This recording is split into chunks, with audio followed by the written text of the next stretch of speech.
रखना खूब गौर से। हजरत ख्वाजा गरीब नवाज की दादी जान ने कहा, शहजादे मुसल्ला बिछा दे, माँ घर में नमाज पढ़ेगी, बेटा मस्जिद में नमाज पढ़ेगा। हजरत ख्वाजा गियासुद्दीन हसन माँ के लिए जानेमाज बिछाते हैं, माँ घर में नमाज पढ़ रही है, बेटा उठकर मस्जिद को चला है। रास्ते में दोस्तों ने कलाइयाँ थाम ली, थाम कर कहा, ए ख्वाजा गियासुद्दीन हसन, बताओ क्या बात है कि जब मुअज्जिन आजान देता है तो हम वजू करके मस्जिद को आते हैं, मगर आप वजू करके आप अपनी मां के पास जाते हैं। कहा, हाँ तुझे नहीं पता, मैंने मुस्तफा करीम की एक हदीस का मुताला किया जिसमें अल्लाह के नबी इरशाद फरमाते हैं, जिस शख्स से उसके मां और बाप राजी नहीं होते उससे अल्लाह और उसका रसूल भी राजी नहीं होता। जब से मैंने इस हदीस का मुताला किया है, जब मुअज्जिन आजान देता है तो मैं वजू करने के बाद खुदा की बारगाह में जाने से पहले, सजदा करने से पहले,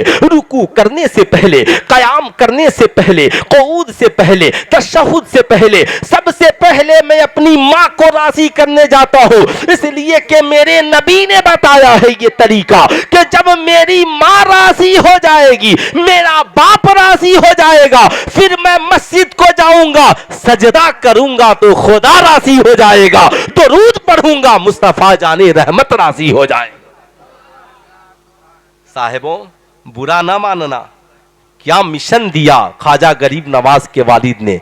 मस्जिद में जाने से पहले जमाना आपको देखकर कहे, ये गुलाम ऐसे हैं, कहीं हो मगर सरकार की सुन्नत को जिंदा करने वाले हैं। उन आवारा लोगों की तरह मत बनिए साहब, जो ये समझते हैं हमारा जिस्म हमारी मर्जी, हम अपनी मर्जी से जिंदगी जिएंगे। हम किसी मौलवी मौलाना के कहने पर जिंदगी क्यों जिएंगे, हम किसी मौलवी मौलाना के कहने पर जिंदगी क्यों गुजारेंगे। हमारी मर्जी हम कान में बाली पहने, हमारी मर्जी हम हाथ में कड़ा पहने, मेरी मर्जी हम बाल बढ़ा करके चोटियां लगा ले। सुल्तान रजा कहना चाहेगा, औरतें भी कहती हैं मेरी मर्जी हम दुपट्टा ओढ़े, किसी मौलवी मौलाना का क्या जाता है। मैं कहूंगा टेंशन न लो, बड़ा गुरूर है तुझे अपने जिस्म पर। याद रखना सरकार ने फरमाया, मन तशब्बह बिकौमिन फहुव मिनहुम, जो जिस कौम से मुशाबिहत करेगा उसका अंजाम उसी के साथ होगा। इसलिए याद रखना, कड़ा पहनना सिखों का तरीका है, फ्रेंच का दाढ़ी रखना यहूदियों का तरीका है,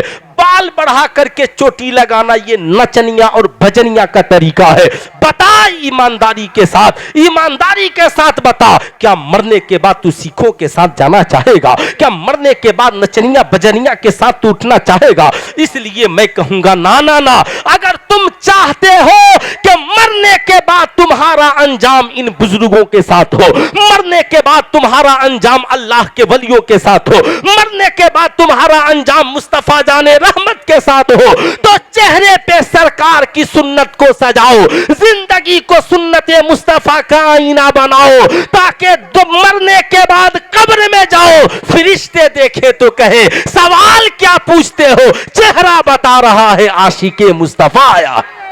नारे तकबीर, नारे रिसालत, मसलके आला हजरत फैज़ाने गरीब नवाज, है ना।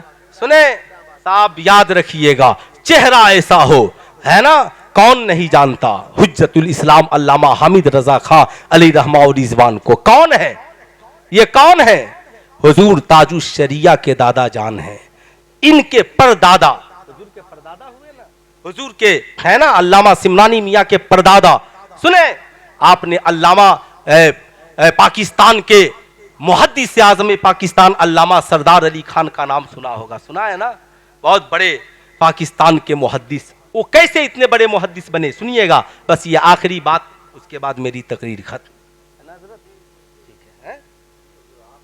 अरे नहीं नहीं, मर्जी नहीं, ये बुजुर्गाने दीन बैठे हैं, अब कितनी देर बैठाइएगा, है ना, 3 बज चुके हैं। तो मैं अर्ज़ कर रहा था, सुने, अब अल्लामा सरदार अली खान ये सिंध के रहने वाले थे, अरम जवान और कॉलेज के पढ़े लिखे, और उस जमाने में लाहौर में पटवारी का इम्तहान देने आए थे, पटवारी का। और अल्लामा हामिद रजा खान अलैहि रहमा और रिजवान शहजादे आला हजरत, अरे बोलो ना भाई सुभान अल्लाह, लाहौर मुनाजरे में तशरीफ ले गए। बदअकीदों से मुनाजरा हो रहा था हुजूर की सरपरस्ती में, लाहौर में हजरत बैठे थे। इतने खूबसूरत थे, इतने खूबसूरत, इतने खूबसूरत, इतने खूबसूरत कि अल्लामा सैयद शाह तुराबुल हक कादरी कहते हैं कि जब पान खाते थे ना और पीत निगलते तो गले से नजर आए।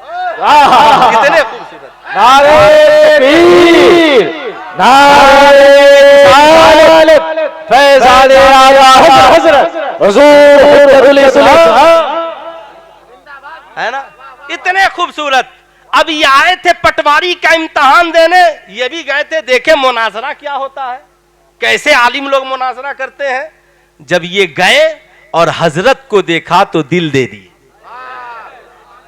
हजरत को देखा तो तेरे गुलामों का नक्शे कदम है राहे खुदा, वो क्या बहक सके जो ये सुराग लेके चले, है ना, वो क्या बहक सके जो ये सुराग लेकर चले। दिल दे बैठे। अरे मोहब्बत हो गई किससे? अल्लाह के वली से, है ना, ये मोहब्बत नहीं, मोहब्बत हो गई अल्लाह के वली से। बैठ गए, जलसा खत्म हुआ, हजरत के पास आ गए, हुजूर अब आप मुझे अपना बना लीजिए। कहा मेरा बनोगे? कहा हाँ। कहा घर नहीं जाना? कहा नहीं जाऊंगा। कहा कहां चलोगे? कहा हुजूर जहां आप जाएंगे वहीं चलूंगा। कहा घर वालों को बता दो। घर एक खत लिख दिया और पाक लाहौर से सीधे बरेली शरीफ आ गए। बरेली शरीफ आ गए। सुनिएगा, ये आज हम लोग के पास आज किस चीज की कमी है? अल्हम्दुलिल्लाह बहुत सारी चीजें, फिर भी तालीम नहीं। आ गए, मुरीद हुए, हजरत के पास रहने लगे। हजरत ने कहा मियाँ तुमने दुनिया की तालीम बहुत हासिल कर ली, चले जाओ मेरे वालिदे गिरामी के शागिर्द अजीज अल्लामा अमजद अली आजमी हुजूर सदरुस शरिया अजमेर शरीफ में मदरसा मोइनिया में मुदर्रिस से आप उनके पास पढ़ने के लिए चले जाओ। खत लिख दिया। अल्लामा सरदार अली खां और एक साहब, एक और मौलाना पाकिस्तान से आए थे, दोनों को भेज दिया। हजरत लहीम सहीम थे, गए पढ़ने के लिए। जब वहाँ गए तालीम हासिल करने के लिए हजरत की बारगाह में, फिर क्या पूछना, पढ़ते। लेकिन चूंकि बहुत सेहतमंद थे और पहले मदरसों में इतना वीआईपी और बड़ा इंतजाम नहीं था कि सुबह का नाश्ता अलग, दोपहर का खाना अलग और रात का खाना अलग। पहले खाना नहीं मगर तालीम थी, और आज खाना है मगर तालीम। पढ़ाने वाले ऐसा नहीं है कि पढ़ाने वाले नहीं, हम तो उन आलिमों की कदर कहाँ करते, है ना। हमारी कौम ने जाहिलों को बढ़ा दिया और आलिमों को घटा दिया।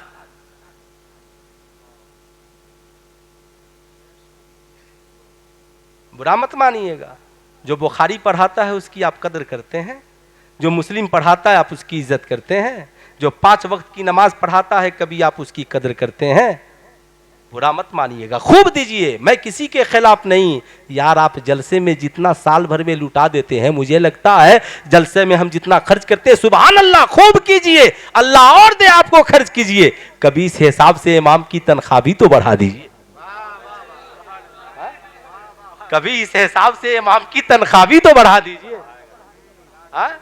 कभी बढ़ा तो दीजिए साहब, है ना। अच्छा, आज मुअज्जिन का क्या बोले हुजूर, आज हाल ये है कि तनख्वाह इमाम की मुअज्जिन वाली, और मसला पूछने पहुंचेगा तो सोचेगा मुफ्ती आजम हिंद से मसला पूछ रहे हैं। एक साहब आए मुझसे, कहे दम इमाम जाहिल है। मैंने क्या हुआ भाई? कहा भी उससे पूछे सलातो सलाम कुरान की किस आयत से साबित है? तो कह रहा पूछ कर बताएंगे। क्या पढ़ा है? मैंने कहा कितनी तनख्वाह देते हैं? बोला 5000। मैंने 5000 में तो मुअज्जिन भी नहीं मिलेगा, तो तनख्वाह मुअज्जिन वाली दीजिएगा और जाइएगा मसला इमाम आजम अबू हनीफा की तरफ पूछने के लिए, है ना। बुरा मत मानिएगा, याद रखिए मेरी बात को। जैसे जैसे आप इमामों और आलिमों और मदारिस इस्लामिया के मुदर्रिसीन और मदारिस को आप कमजोर कर रहे हैं, आने वाले दिन में आपका अंजाम अच्छा होने वाला नहीं है। कल यहां कोई अच्छी तरह तकरीर करने वाला भी नहीं मिलेगा। मेरी बात लिख के रख लीजिए, वही जाहिल लोग मिलेंगे जो रंडी नचाएंगे, ठीक है। इसलिए खबरदार, इस्लाह हो मगर होश के साथ हो। ये मिंबरे रसूल है, खूब होश के साथ मिंबरे रसूल है, इसका ख्याल रहे कि हम इसके बारे में क्या बोल रहे हैं। खूब ख्याल रहे। मेरे इमाम जब जाते थे ना तकरीर करने के लिए तो कहते मैं खतीब नहीं हूं, मुझे ये सब बयान करना अच्छा नहीं लगता। आप लोगों में किसी को कोई मसला नहीं मालूम हो तो मुझसे पूछिए, मैं उसे बताने के लिए आया। तो जब कोई सवाल करता तो मेरे इमाम सैयदी सरकार आला हजरत उस मसले पर 1.5 घंटा 2 घंटा खिताब किया करते। 1.5 घंटा। तो बात बहुत इधर उधर चली जाएगी, सुन लीजिए। अल्लामा सरदार अली खान मुहद्दिस आज़म पाकिस्तान कहाँ आए पढ़ने के लिए? अजमेर शरीफ। हुजूर सदरुस शरिया की बारगाह में गए। सुबह को 2 रोटी, दोपहर में हल्का चावल और रात को 2 रोटी, वो भी सुबह में कभी नसीब नहीं। तो जब 2 रोटी से, चूंकि बड़े लहीम सहीब जवान थे, पेट नहीं भरता और यहाँ के लोग बड़े कमजोर होते, 1 रोटी काफी हो जाती थी, तो बाकी रोटियां बच्चे ले जाकर एक जगह रख देते। तो हजरत अपने साथी से कहते जाओ और साबरी बिस्किट उठा करके ले आओ। नाम क्या रखा था उस रोटी का? साबरी बिस्किट। उठाकर ले आओ, उसे खाकर अपने पेट को भरते। और जब अपने पीर की बारगाह से और अपने पीर के शहर से और भारत से पढ़ कर गए तो सिर्फ मुहद्दिस ही नहीं, पाकिस्तान के मुहद्दिस आज़म पाकिस्तान बन गए। ये किसका फैज था? इसलिए मैं आपसे कहूंगा, याद रखें, आज घर घर में जो उर्दू जिंदा है, आज जो दीन जिंदा है, सुल्तान रजा की एक रात की तकरीर की वजह से नहीं, बल्कि आपके इन मसाजिद के इन उलमा, मस्जिद के मुअज्जिन, मदारिस इस्लामिया के ये मुदर्रिसीन जो आपके बच्चों को बुलाकर कायदा बगदादी से लेकर बुखारी शरीफ तक पढ़ा रहे हैं, कुरान तक पढ़ा रहे हैं। इसलिए मैं कहूंगा आप उन्हें न भूलें, वरना अंजाम यही होगा, बेटा जवान हो जाएगा और समझेगा मैं जो कमा रहा हूं ये मेरा है और मेरे बाप का कुछ नहीं है। अंजाम यही होगा। इसलिए मेरे दोस्त याद रखना, जिंदगी में इस बात को कभी भूलना नहीं। बस आखिरी बात सुने, हम लोग अल्हम्दुलिल्लाह आज आपको सिलसिला तलाशने की जरूरत नहीं है, ऐसे पीर आए हैं, दामन पकड़ लीजिए। दुनिया भी हसीन और इंशाअल्लाह आखिरत भी हसीन। दुनिया भी हसीन, आखिरत भी हसीन, अल्हम्दुलिल्लाह। सुने, याद रखें जिंदगी में इन बातों को। एक मुरीद दावत के लिए चल पड़ा। पीर साहब ने पूछा, इधर सुनो, कहाँ जा रहे हो? कहा हुजूर दावत खाने जा रहा हूँ। कहा दावत खाने जा रहे हो? कहा हाँ। कहा ये बताओ, दावत खाने जा रहे हो, दावत खाने का तरीका भी मालूम है? कहा हुजूर खाने का तरीका क्या पूछना, जाऊंगा, हाथ धुलूंगा, दस्तरखान पे बैठूंगा, बिस्मिल्लाह पढ़ूंगा और जो सामने होगा वहां से खाऊंगा, खा लूंगा तो अल्हम्दुलिल्लाह पढ़ूंगा, दुआ पढ़ के हाथ धुल के चला आऊंगा। कहा खाना खाने का तरीका भी नहीं मालूम, दावत खाने जा रहे हो? कहा हुजूर तरीका बता दिया जाए।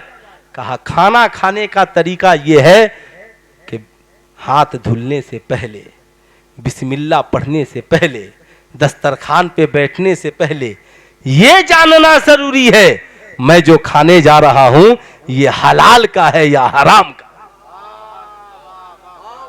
हलाल का है या, बहुत वीआईपी वलीमा हम खाते हैं।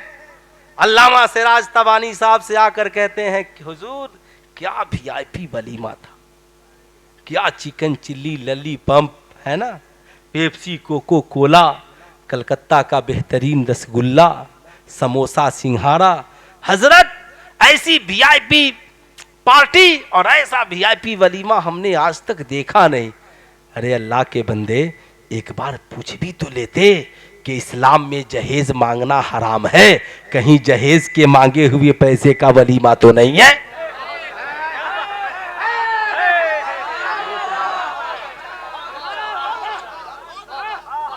एक बार पूछ भी तो लेते, एक बार पूछ भी तो लेते। वलीमा सरकार की सुन्नत, मगर मुतालबे जहेज हराम और मांगे हुए जहेज के पैसे से वलीमा खाना और खिलाना भी हराम। बुरा ना मानना। साहब 50 जोड़े कपड़े मांगते हो, बताओ ईमानदारी के साथ। लड़की वाला हर यही चाहता है कि एक लड़के का जोड़ा, एक बाप का जोड़ा, एक माँ का जोड़ा, एक दो भाई बहन का, मगर तुमने पूरा खानदान लिखवा दिया। अब बेचारे बोल ही दें, हजरत का हुक्म हो रहा है, बोल ही दें, है ना। अब इस शुभ में क्या बोल दें। मैं सिर्फ इधर से, है ना, बड़ों का कभी गुस्ताख बन के नहीं जीना, है ना, कभी नहीं, जिंदगी में कभी नहीं। वही तकरीर खत्म, वहीं पे फिर तकरीर कर लेंगे। कोई बड़ी बात, हम तकरीर क्या करेंगे, इन बुजुर्गों का फैजान है ना। सिवान शहर में फकीर रहता है, लेकिन कभी अल्हम्दुलिल्लाह आप इस मामले में कभी भी समझौता न करें। याद रखें, मैं ये अर्ज कर रहा था साहब, अजीब इत्तफाक, 50 जोड़े। अब लड़की वाला मजबूर है, नहीं देगा तो रिश्ता नहीं होगा। अब वो जो है अर्राशी वल मुर्तशी किलहुमा फिन्नार, रिश्वत लेने वाले और देने वाले दोनों जहन्नम में जाएंगे। लेकिन अज जरूरातो तो भी हुल महजूरात, लड़की वाले के लिए तो जरूरत है, नहीं देगा तो रिश्ता नहीं होगा, मजबूरी में दे रहा है।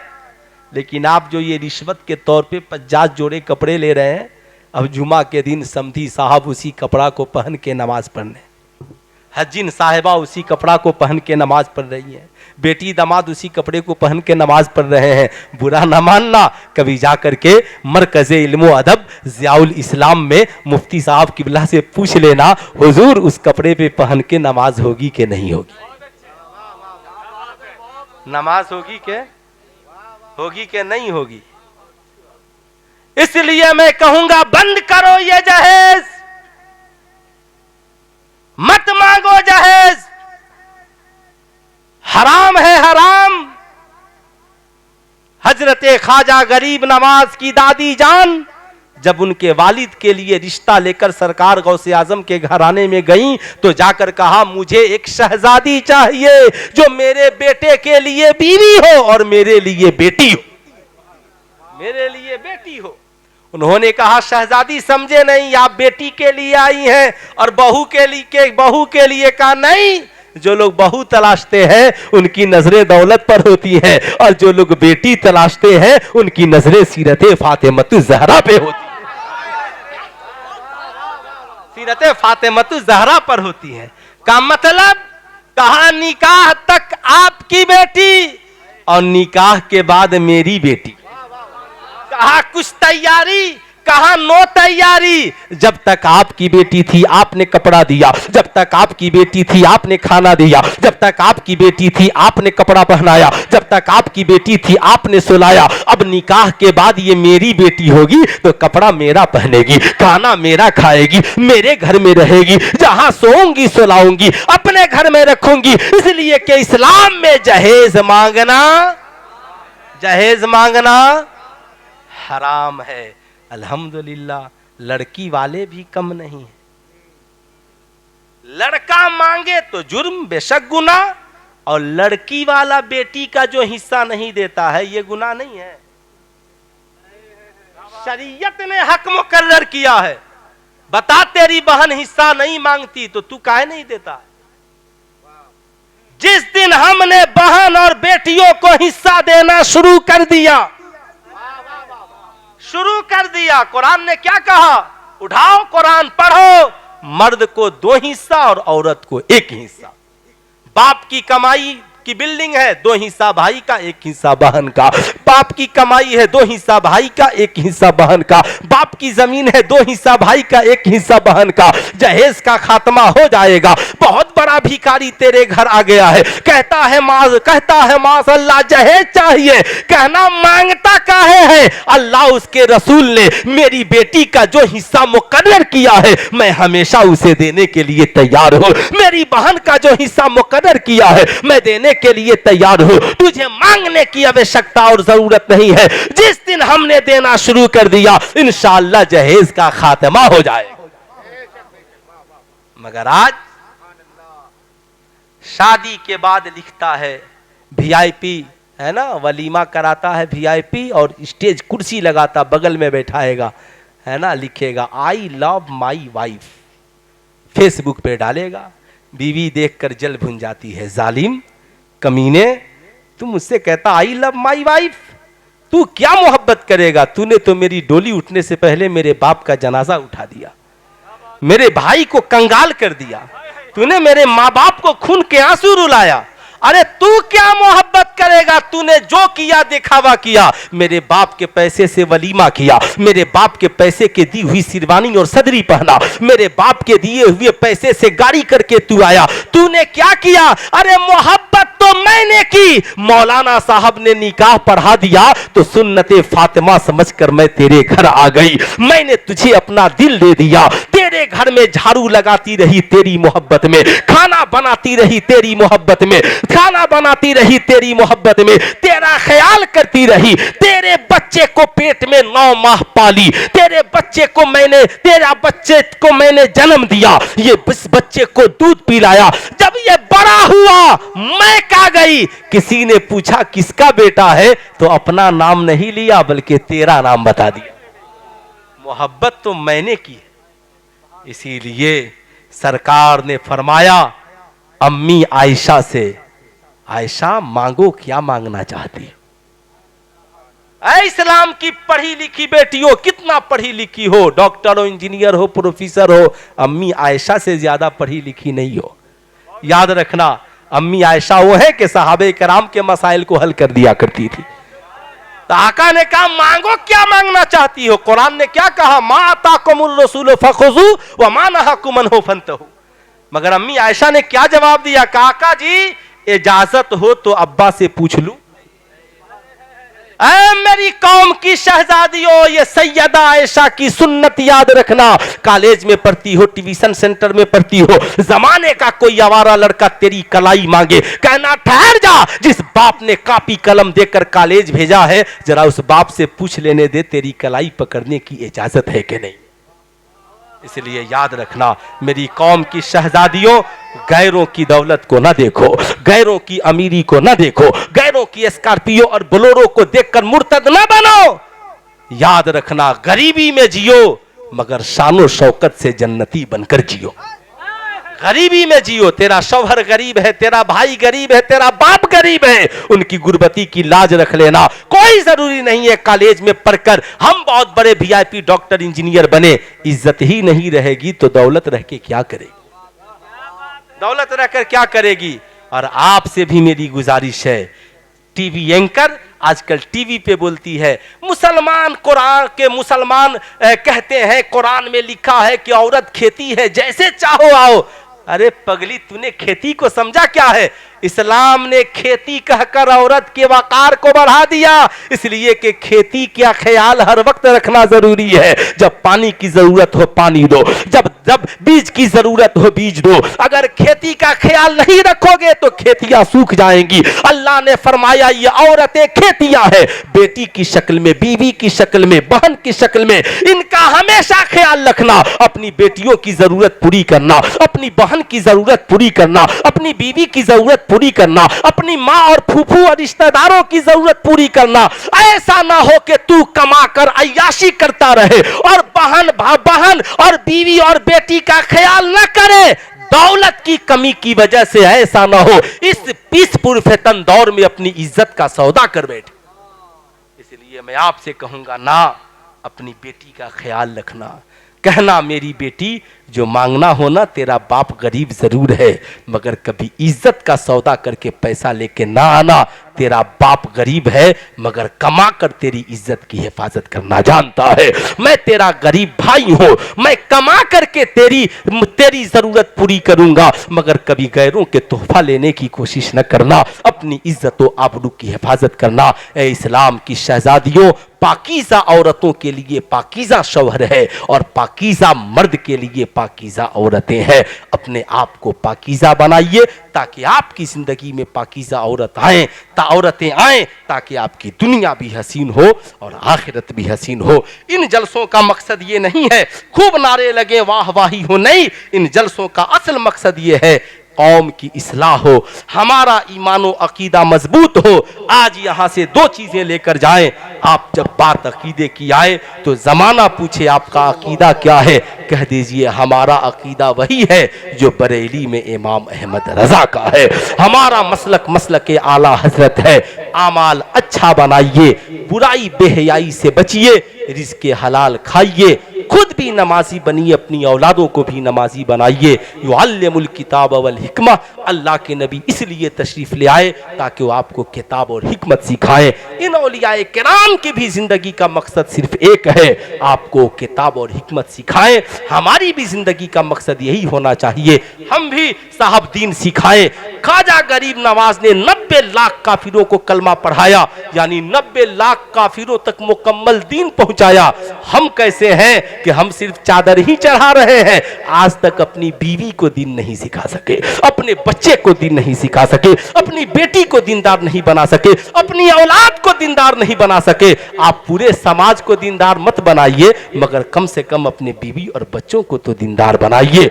गरीब नवाज की अगर इस सीरत को हमने जिंदा कर दिया तो इंशाअल्लाह हमारी दुनिया भी हसीन होगी, आखिरत भी हसीन होगी। मेरे इमाम ने जमाने को दर्स दिया, उन्हें जाना उन्हें माना, न रखा गैर से काम, लिल्लाहिल हम्द में दुनिया से मुसलमान गया। जिंदगी बाकी, मुलाकात बाकी। पूरा मजमा मिलकर पढ़ ले अस्तगफिरुल्लाह रब्बी मिन कुल्ली ज़ंबी व अतूबु इलैहि, पढ़ ले ला इलाहा इल्लल्लाह मुहम्मदुर रसूलुल्लाह सल्लल्लाहु अलैहि वसल्लम। माशाअल्लाह, अल्हम्दुलिल्लाह।